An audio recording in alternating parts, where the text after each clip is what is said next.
Hey everyone, and welcome to another episode of Stitching Tales. I am Johanna Lundström, the author of several sewing books, including Master the Cover Stitch Machine and Sewing Activewear, and I also have my own sewing pattern line and a YouTube channel under the name The Last Stitch. My name is Malena Hjerpe, and I work as a freelance pattern maker, and I also create my own PDF patterns under the name Hazelhen Patterns. And if long-time listeners is wondering who is this deep-voiced person speaking right now, well, it's me, Johanna, but I've just came up from a really bad cold, so I think my voice is probably going to sound a little bit different this time, and when I start laughing, it's going to be a whole thing as well. I think you can already hear it, but otherwise I'm okay. So we thought we were definitely going to make sure that you get your weekly podcast episode, despite this little hiccup. Yeah, we will power through, and fingers crossed we will manage. Yeah, I mean, the only thing that could happen is that my voice start to break or I start to cough, because we had one of those episodes way back that we actually ended up having to can because I was coughing so much. but fingers crossed, definitely it's not going to happen this time. Anyways, this episode is from you, our dear listeners, to you, our dear listeners, because what is the topic in today's episode, Malena? We are going to have a Q&A episode. Yay! So lovely to get questions from you, and just to hear what are you guys thinking about and wondering about and wanting us to talk about, basically. Yeah, because we love getting your questions, and if you feel inspired by this episode and you feel like you want to answer us stuff, we love doing this Q&A episode. So you can just drop us a comment over at our Instagram account, stitchingtalespod, or our YouTube channel, stitchingtalespod. You can comment under our videos there, because we also do a video podcast, and you can also email us at stitchingtalespod@gmail.com. And honestly, I think so far we've gotten one email. All the other comments, all the other Q&As are when we do like Q&A sessions on our Instagram account or DMs or comments on a post. So if you want I think that's the easiest way for to send comments. Don't be shy, email us. We love getting emails. So we will, of course, link to the email address in the show notes of this episode. So if you feel inclined to email us, don't be scared. We are opening the emails, and I will be absolutely thrilled to see another email in our email box. I just checked this morning, still 0 emails. As long as you send us comments, anyway, it's fine. Whatever works for you. Absolutely. It's just that I just want the kind of gratification of opening the email box once and seeing one email. So, and if you just send us one email and then keep on commenting on our socials. Oh, all right then. So shall we start with the questions, Malena? Do you want to pick the first one? Yes, I can pick the first one. This one is in Swedish, so I will try to translate it now quickly in my head.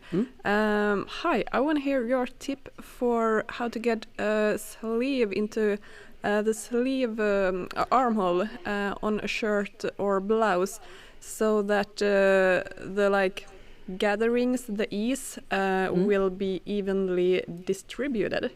And usually, I mean, you don't have gatherings, like you don't have a puff sleeve, but let's do both. Let's talk about like a sleeve without a puff and with a puff, because I think it could be have different challenges. Yeah, very good. What are your best tips for that one?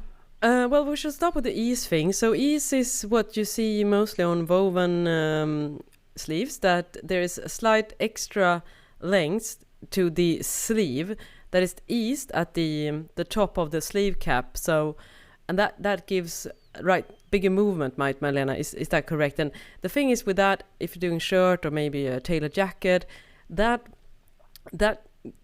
gathers, they should not be visible. Sometimes you can see on a sleeve there's a slight puckering or slight gathers at the top of the sleeve. Those are the ease. But the trick here is, of course, to do it so subtly that the sleeve head looks kind of flat when you wear the shirt or the jacket or the similar kind of woven set-in sleeve. So I agree that is a challenge. I think there's a lot of nuance to this. First of all, some sewing patterns I do find that they have too much ease in the sleeves.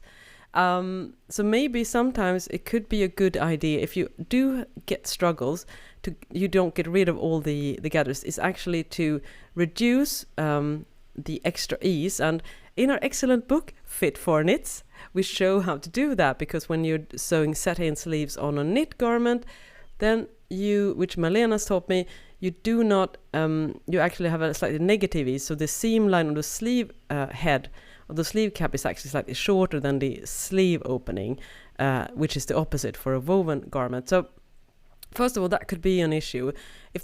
Sometimes I find it for just a smaller size, it's like 2 centimeters of extra ease. It's going to be so hard to hide that. A lot. I mean, it might work on a jacket, a wool jacket, because that can really shape itself almost. But on a shirt fabric, it's not gonna. Then you are gonna have a small puff sleeve basically, because those gathers they won't disappear. They will be visible. I think like 1.5 is like the maximum. Could be more on a wool jacket, but it's 1.5 on a shirt blouse fabric. Yeah, and I guess there are lots of different ways of doing, the actual easing. So you have to do it in one way or another. I guess a common method that is shown in sewing books classic is to do gathering stitches, similar to what you would do with sew gathers. You sew 1 or 2 straight rows, straight stitching between because usually they have ease markings on ease notches on the sleeve pattern. A trick here is to sew, I think I'm going to say this right. So when you sew the ease stitches, you should sew it with the sleeve, the right side facing up, because you're going to pull the thread on the reverse side. So I think that makes it easier to pull it. Now, I'm just a little bit cold right now, so my brain is not working properly. But I have instructions for this, and I will post a photo on our Instagram account, Stitching Talespod, about this. But 1 or 2 rows, and then you can pull it together.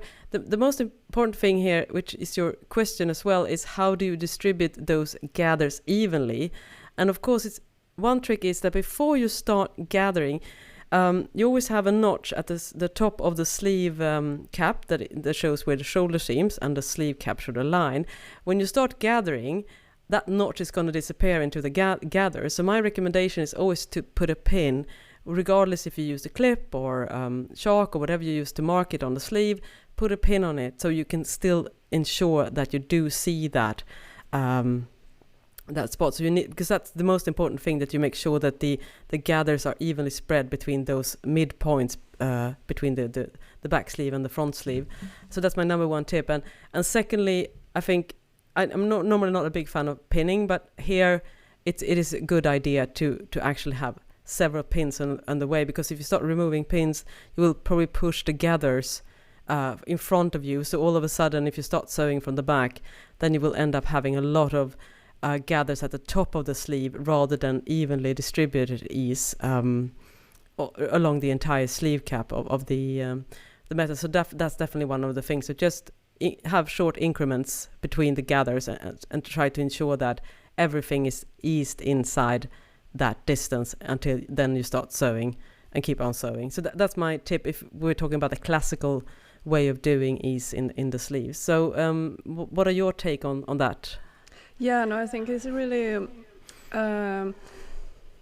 good to have 2 rows of stitchings that you are pulling together, because then it's so much easier to control that the ease is spread out evenly. And then, as you said, like you want to have them on each side of the sewing line, so it actually really the ease there, you can control the amount of puckerings or gatherings so much easier. And I usually, when I sew this, I tie one end a knot, and then it's so much easier also to pull the thread and to distribute the gatherings evenly. And also, when you pin the sleeve head into the armhole, I you usually have like the garment inside out, and then you pin the sleeve. You have it placed inside the garment. Then it's just easier to pin it and to be able to sew it as well. So you basically sew you sew it from the inside when you are at the sewing machine. It's just easier to. Otherwise, it's just going to be messy with the fabric layers and everything. But and if the fabric or the pattern doesn't have any notches, it usually, I think most patterns should have notches, but I think a good placement for the ease is like if you think about a third down from the shoulder seam, a third down from the front and a third back from on the back. I think that's like a good placement for the ease. But there is not some exact, like this is exactly where you should place it. It's a little bit interesting also on like a suit or a jacket. The tailoring method is you also have like a negative ease on the sleeve head under the arm. So there you have like plus ease on the sleeve head top to create a little bit nice volume, but you have minus ease, I think, under. I'm not a tailor, but I just find these kind of things like very fascinating. Like really how you sculpture the fabric to create this 3D shape.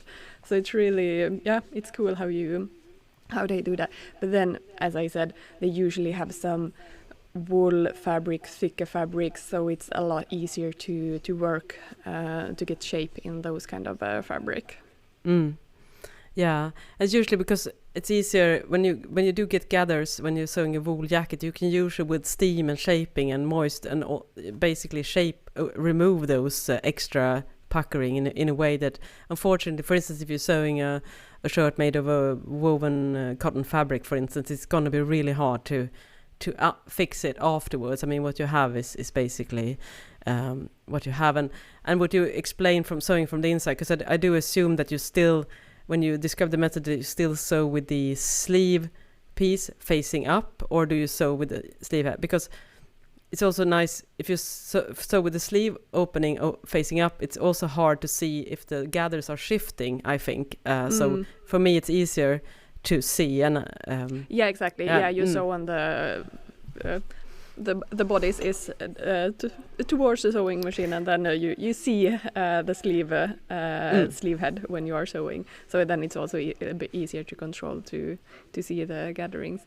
And if you have a puff sleeve, you basically just have more gatherings. There are so much gatherings that it is actually visible, and use 2 threads again, 2 sewing lines of the gathering thread.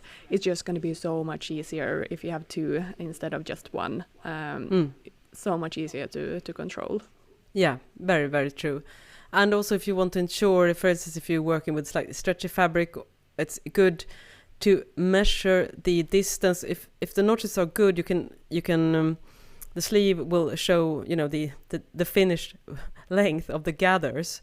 So then you can just double check that when you gather, that you pulled everything, that it is this exact same amount. And again, as you say, fix it with a knot, like Malena says, and pins to keep it from shifting, because it's really important. So for instance, if the finished width when the sleeve head is gathered, for instance, on the back sleeve, it's 2 centimeters, and for 2 centimeters in the front, then just measure and ensure that is the exact distance if there is no clear notches, that you can show that. So those are also good things to double check before you start sewing.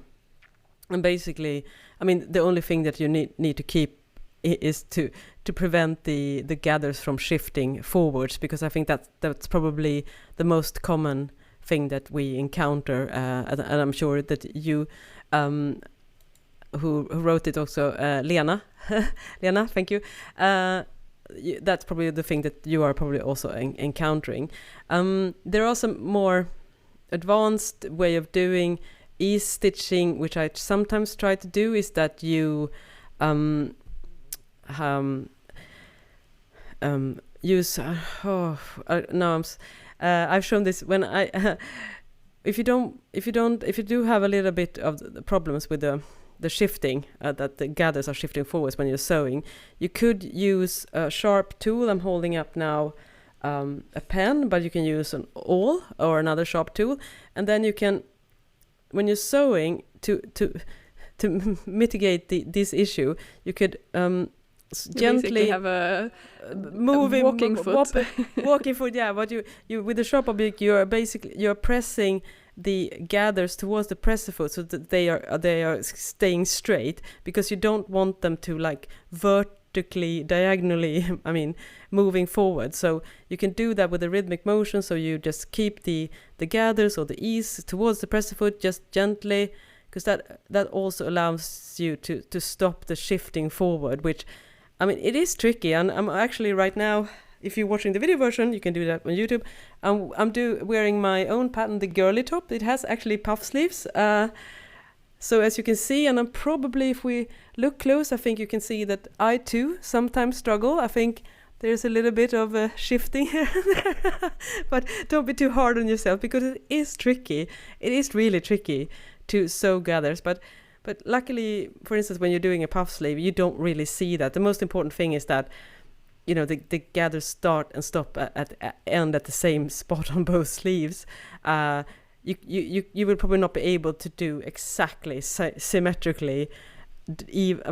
Some gathers will be a little slightly bigger, some be a little bit smaller, but that also add some interest to the garment. And if you go in and look to ready to wear, you will see the same thing happening. So don't be too hard on yourself. As I say, I'm a pretty proficient sewist, and to be honest, I can definitely see that they could be better. There could be improvement, but it's nothing. I don't really thought about that. And if you have issues with it, that it is shifting too much, check the pressure foot pressure. It might be that it's pushing too much on the fabric. So if you ease out the pressure a little bit, then it might be a little bit easier for the old fabric to go under the foot. So on both overlocks and on a regular sewing machine. So maybe just temporarily lighten up the pressure a little bit. Yeah, really good suggestions. And if you want to have more ideas on how to add gathers on this, because then you can also employ the use of elastic thread, elastics. I will link to a blog post where I show some other methods of doing gathers. And you can also, and this is a bonus tip, and I show that more in that blog post as well, you can also use a serger and increase the differential feed and then pull the threads. That's also another way of achieving pretty nice even gathering if you want to try something different than the regular straight stitch method, which is good and solid. But sometimes it's fun to try other things to see which method you prefer when you're doing it the next time. Sounds great. Hope that will help with your sleeve making. Yeah, excellent question. Thank you, Lena. Do you want to take the next question? We're doing, and this is another question in Swedish. It's from Snut. And they ask, when is the next pattern? And I'm looking at you, Malena, mostly, but I can... Soon. It is actually being tested right now as we speak. Wow! Yay! Wow, that's excellent. Wow, I'm so excited. Yeah, so I have seen a few pictures from some testers already, but the deadline for the feedback is 4th of May, so they still have a little bit over a week left to test it. So I'm looking forward to it. After that, it will only be, making all the other PDF pattern, like projector files and copy shop files, and doing corrections if needed. And I tried to take some pictures of samples that I wore, and I have given 2 samples to my friend who is a professional model and photographer. So fingers crossed those. I have talked about this before, but I wasn't happy about the colors on the photo samples. So I gave them to her. I'm like, do your magic. Worst case, black and white pictures will be fine as well. I'm happy with any pictures at this moment. Yeah, and this is so interesting as well because as a consumer, you probably do not even register that. You know, you think it's just a nice color, but you know, we always have this vision, and sometimes we change the vision or have a realization, and there's always this nagging feeling of dissatisfaction when something is not quite what we realized that we wanted. So it's sometimes it's hard to appreciate the fact that the photos and everything are great because the fabric choice is not what we wanted. I have a couple of those as well in my back catalog of patterns, and I'm like, and I can't even bring myself to sew up new samples. And you know, every time I look at them, I'm like, what did I think? Yeah, no, but it's so annoying when it's like, didn't, not exactly what you had envisioned. But I try to take a couple of pictures myself. But oh my God, it's hard.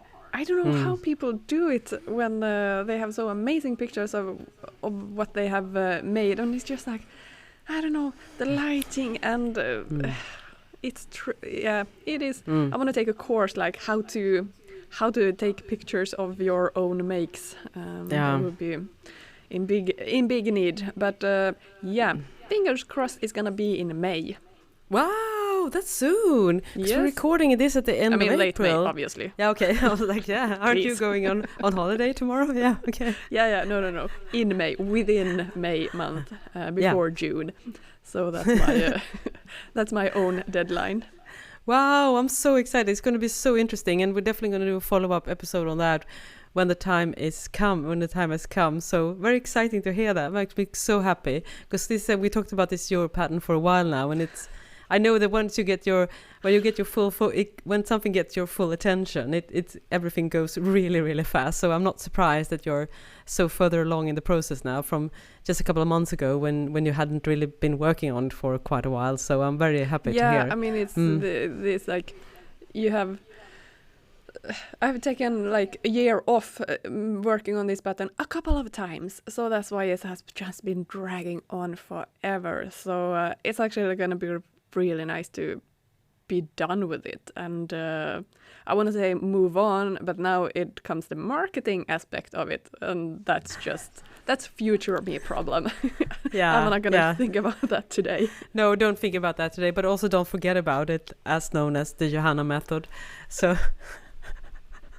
but do you have anything in the pipeline that you want to share? Yeah, I do, because just this morning, because I've been in my sick bed for an entire week, and I've been really under the weather and under the ice, and I get such a low energy and kind of like sad and unmotivated about everything when I get sick. So it's not like a peak. I mean, surprise, who gets super happy when they're down with fever and a terrible cold? No one, I guess. So I guess, but yeah, sorry if it makes no sense today, but this is the first time I've been outside the door in a week. When I finally kind of crawl into the studio. But I do have some plans now, and I will talk more about that once I finish it. But yes, I have at least one, I think 2 or maybe 3 sewing patterns in my head right now. So I will not be able to work on them right now, but it's gonna be jersey. I think my decision right now is to continue doing knit sewing patterns primarily, just because that's a good way of keeping a clear branding for what I do. I do wear lots of wovens as well, so eventually if I keep doing sewing patterns, I definitely want to go into woven and jeans and everything like that. But I think for me it makes more sense to keep on that avenue and to make sure that I can offer something interesting and different for knit garments. So that's my plan. So stay tuned. I'm going to have some internal meetings with my colleague and pattern drafter Malena and figure if this is feasible. But something is brewing in my head for sure. And we also, of course, have our own book coming out also in the future with sewing patterns. So it's going to be a lot of sewing patterns from us, I think, in the upcoming year. So I'm very, very excited about that. Amazing. That's great. Something to look forward to. Yes. The next question from Spaceship Kitten. Lovely name. Did you try to use a projector pattern yet? Have you tried any? No, because I don't have a projector and I don't have this headspace. I did, because when I released my video knit pants sewing pattern last fall, I, for the first time, with the wonderful help of Malena's support, managed to actually include projector files. This is still my only pattern that has it. So far, I have not received any complaints about the projector files. I don't know if anyone has tried that. If you have, please drop us a note, because it would be interesting to hear. But so I hope and assume that if someone has tried the projector files, that it has worked out. Or they are maybe suffering in silence, but hopefully not. Yeah, fingers crossed. It usually is, no news is good news. So if no one had an issue with it, I mean, why would they reach out and say, yes, it worked? So yeah. And you, Malena, what's your status on the projector? No, I have exact same answer. I don't have a projector, so I haven't tried but on my latest pattern, the Malva T, I have a projector file of it.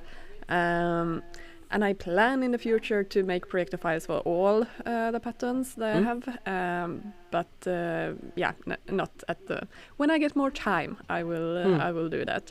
But no, I haven't tried actually a projector file myself. I mean, it sounds really amazing, especially when you do samples and things, to just like skip the step of having to print out the pattern. Now I have a big plotter, so I don't have to do the A4 letter size and piece them all together. I can just print out the full-scale patterns right away. But still, it's that extra step to cut out that one as well. Yeah. So it would be nice, but I don't have any. It's not on my buying list at the moment, even though it would be really nice. Yeah, and it's also a great way of being more mindful of the resources, because then you do not have all the paper. So to me, I think projector file is brilliant. And just like Malena, it's the lack of equipment. And I also think sometimes there's always a hurdle when you learn new stuff. So you always feel an automatic resistance. And I think for me that is true. It's not just an investment thing, but, you know, having to set it up, the configure it, calibration.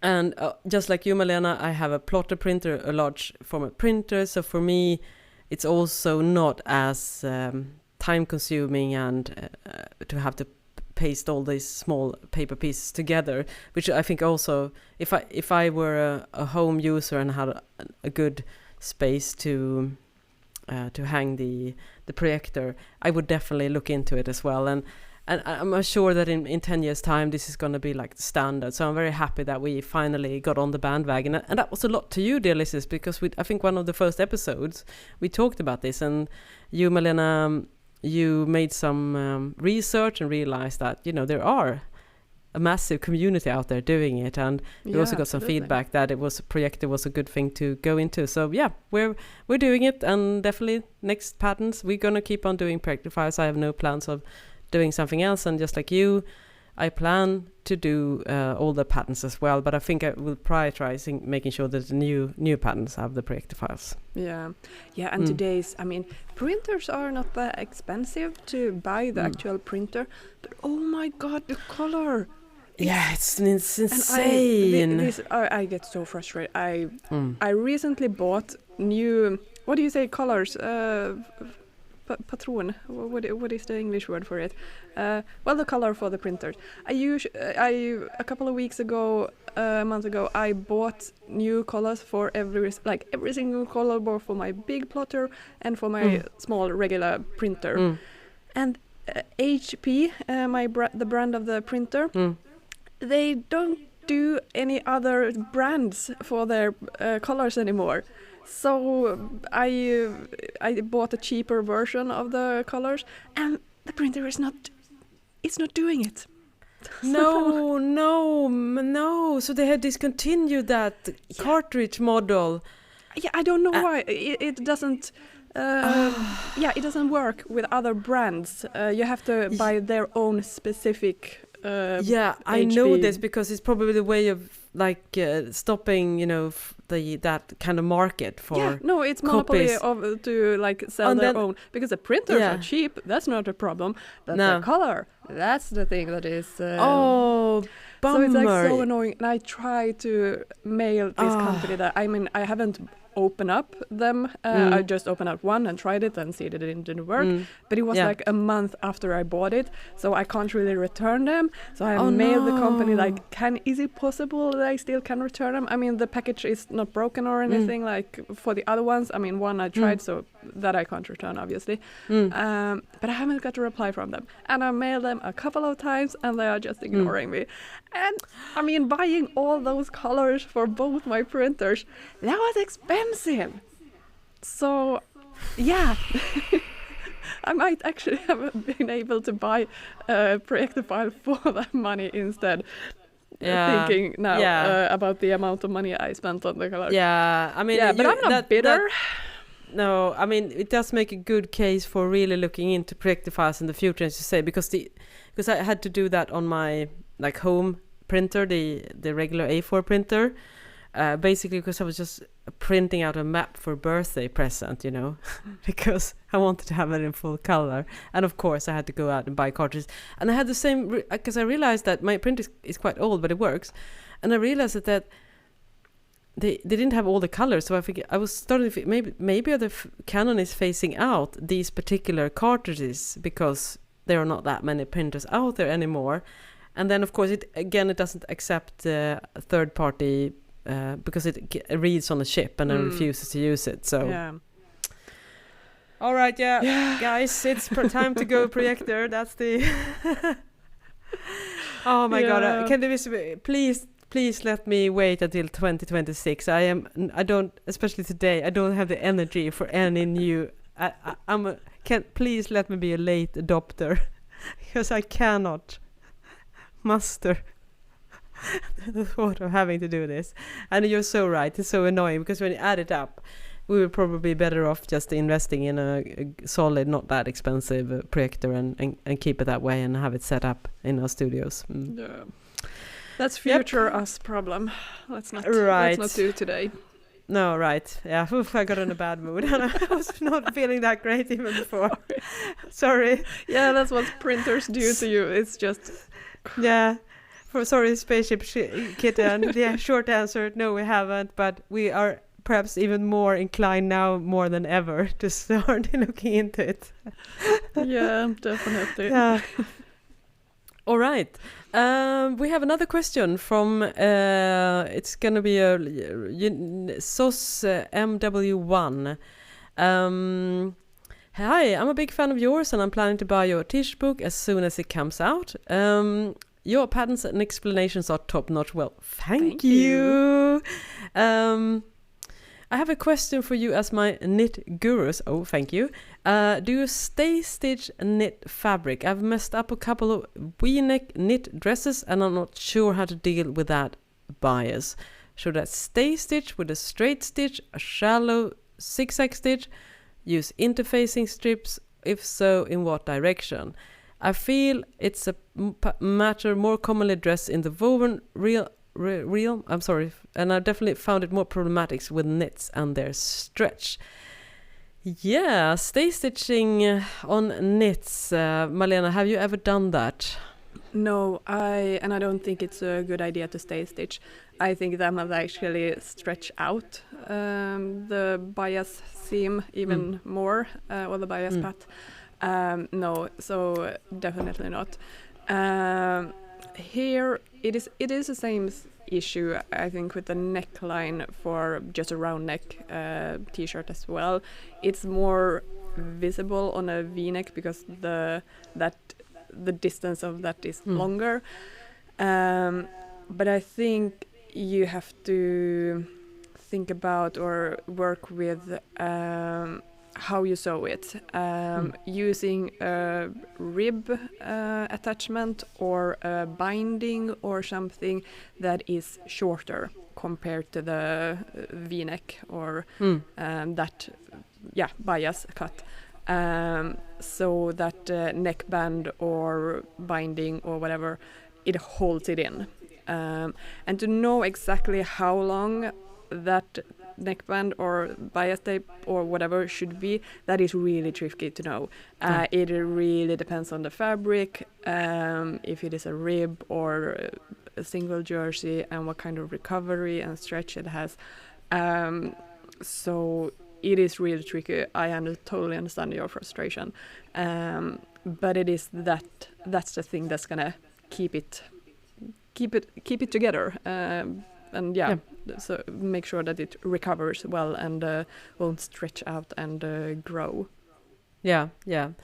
And we just had a little discussion with that, I think, Malena, the other week, because we are, as you mentioned, so we're working on our next book, and we talked about, V-neck band, which you specifically mentioned in your question.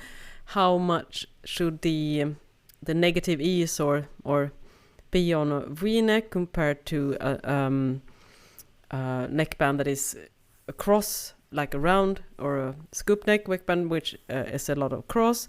So there's a lot of, as you say, Malena, it's a little bit of a trickery, and it also depends on the material. For instance, if you're using a rib knit for the V-neck, then it should probably be slightly shorter. But if you're using self fabric, like maybe a lightweight cotton or something similar that it still has stretch, then you should the neckband pattern piece should probably be a bit longer.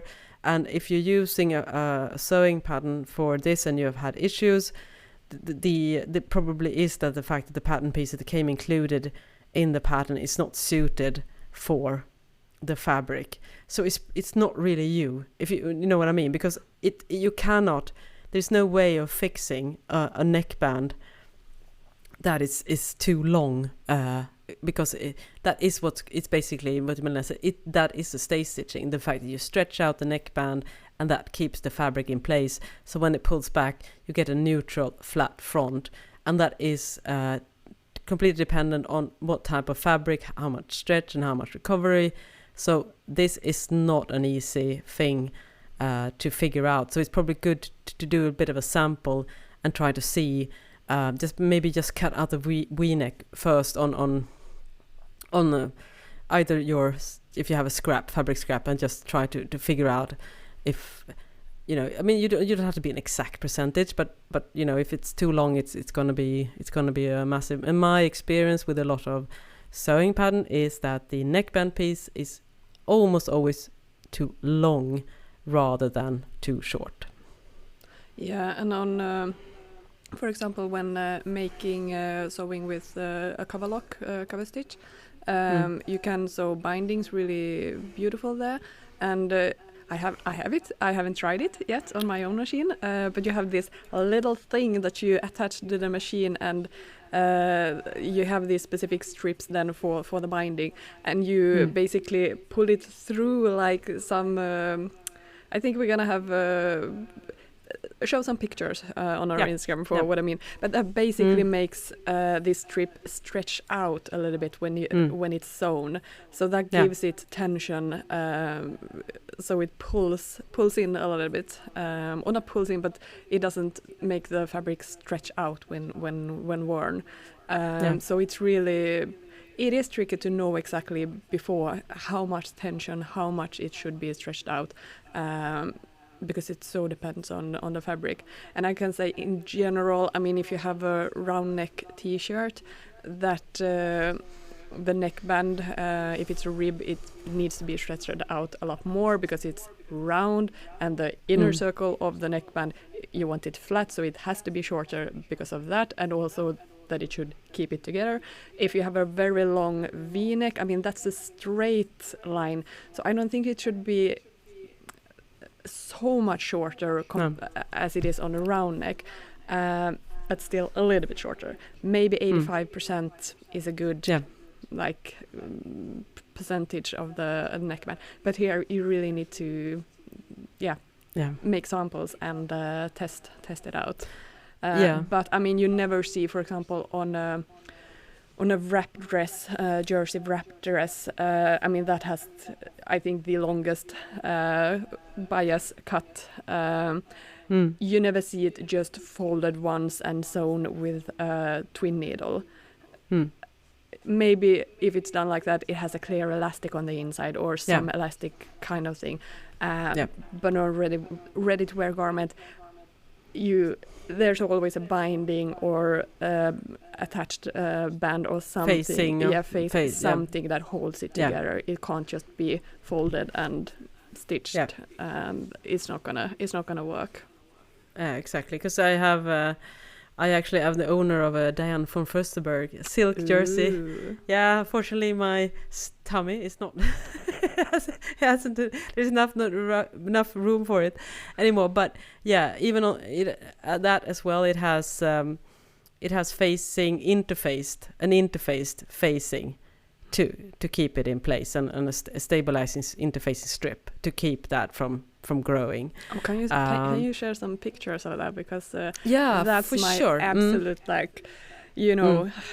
looking how those fancier brands do these kind of things. It's such a good lesson to see how they I will do definitely it. post some pictures of it, and because I agree with you, Malena, about the stay stitching. I do not believe in that. That kind of goes against the grain, because we're talking about working with soft knit and stretchy knit. So you definitely need something that is suited for that kind of, and using a stabilizer that has some stretch, such as clear elastic or rib knit or something like that, or the binding.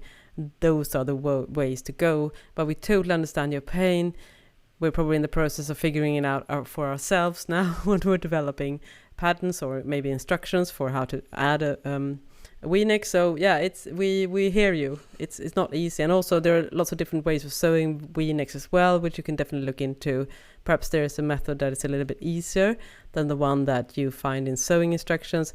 And again, try to make sure that the stretch is evenly distributed with the help of notches when you stretch it out. That can also, of course, help. But yeah, we hear you. It's not easy.